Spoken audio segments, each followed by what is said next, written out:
So if you're serious about decreasing the toxic load for yourself and for your family, I think we've narrowed it down to 3 simple steps. Number 1, super easy, download the free Think Dirty app. What this is going to enable you to do is go through your bathroom and your cleaning cupboard, and you can scan the code, and it's going to give you a score of 0 to 10, 10 being the most toxic, like literally putting cancer in your body.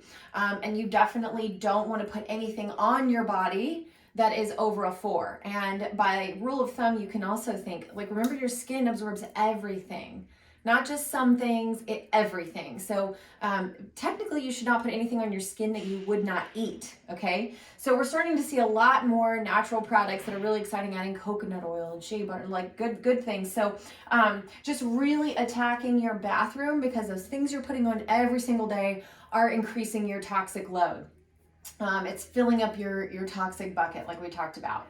Your cleaning products, this is so important. I remember when I was little and when my mom was teaching me to clean things and we were cleaning the bathtub, she said, and never, ever, ever mix ammonia with bleach. Like, it has to be completely rinsed, because we know there can be a chemical reaction. You breathe in your lungs, and I mean, literally, it killed people. That's how they found out not to do it, right? So your cleaning products can be so toxic. Your dishwasher is one of the most toxic things because it vaporizes those chemicals. You ever opened your dishwasher and been like, it just chokes you, right? Because of all the steam coming out. That's a really great place to start. Your laundry detergent, again, your skin is absorbing everything. So check out that. Target your personal care products and your cleaning products. And again, your number 1 step for decreasing your toxic load is to remove the source, right? Number 2, your food and your cookware. Your food obviously is so important, the things you're putting in your body. You want them to be non-GMO. You want them to be organic. We don't want pesticides on them. So the first step in that is please, please, please read all ingredients. And organic and non-GMO, those are really important.